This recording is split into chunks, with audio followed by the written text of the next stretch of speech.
was, now people say that Paul had huge fights with James and so on and so on, and this shows that Paul was at odds with them and they had totally different ideas. Yeah, look, the simple explanation is, and we'll come to this later, and I think you will throw in a lot of information there, is that Paul wanted to preach to the pagans, to the Gentiles, and Mhm. the rest wanted to confine their teaching really just to the Jews.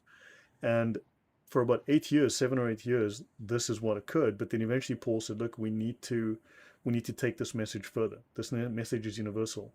And this is where there was a little bit of a conflict. But eventually this worked out well and there was agreement with that. So Right, Paul, yep, exactly. yeah, go And on. if you don't mind, I'll jump in here real Sure. quick. So, um, when I was first became a Christian, I did read, um, especially James. Right there's a lot of conflict, perceived conflict between Paul and James, and so the way that I went about settling the matter was um, I would go back to the Gospels. I would go back to see what it is that Jesus actually taught, and then I would side with either James or I would either side with Paul. But what actually found was both of them are correct. Both of them have an accurate understanding, and in a lot of the things, really the biggest two biggest things that I hear from Muslims between James and Paul, is the matter of faith. Right? Is faith just faith on its own? Is that all you need, or does there have to be works along with that faith? But when you go back and you see what Jesus preached, and when he healed people, he would always say, "Your faith has made you well." Whereas James says, "Show me your faith by your deeds."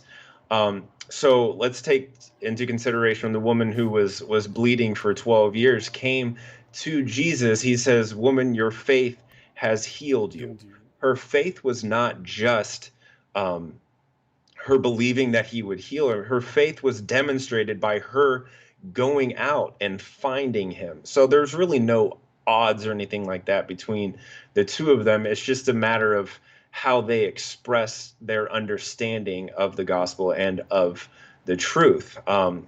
And let's be honest too, guys, what they had experienced around the time of Jesus was mind blowing, right? This man who they followed, who they believed was the Messiah, was killed, crucified in front of their eyes, and then he resurrects, right? So they're trying to make sense of all of this information. And Paul, coming from the mind of being a Pharisee, being this very highly educated, highly intelligent person, has the ability to unpack all of it, and explain it to us in a very well ordered and well mannered way. And one of the things I want all of us to do, so when you read Paul, or you hear an argument from like a Muslim polemic against him, I want you to go back into um, I want you to go back into the Gospels and see what Jesus has to say about it. Okay, because this is one of the biggest things, right? People say, "Oh, he disagrees with Jesus." Does he? Does he?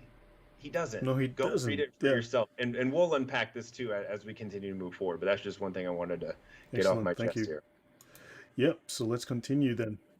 Right. Now, Paul is one of only two Pharisees whose writings have survived. I believe the other one is Josephus, if I remember correctly. I need to check that. So very little Pharisaic writings have actually survived, but Paul, his writings have survived. And possibly, I mean, this is because Paul was such a famous person. Well, such a famous person, one might say there was some kind of divine, hand in his writing surviving because he was instrumental in building and spreading the church. So Paul wrote the largest portion of the Bible, and he wrote it in the shortest period of time. So he was a prolific writer.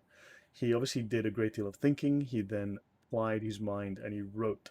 So he wrote more than half of the New Testament, and he wrote it over a period of 17 years, and about half of that was written over just 3 years, from 61 to 63 AD, which would be just prior to his death. So he probably knew his time was limited, and he applied himself and he really started to produce a lot of great thought.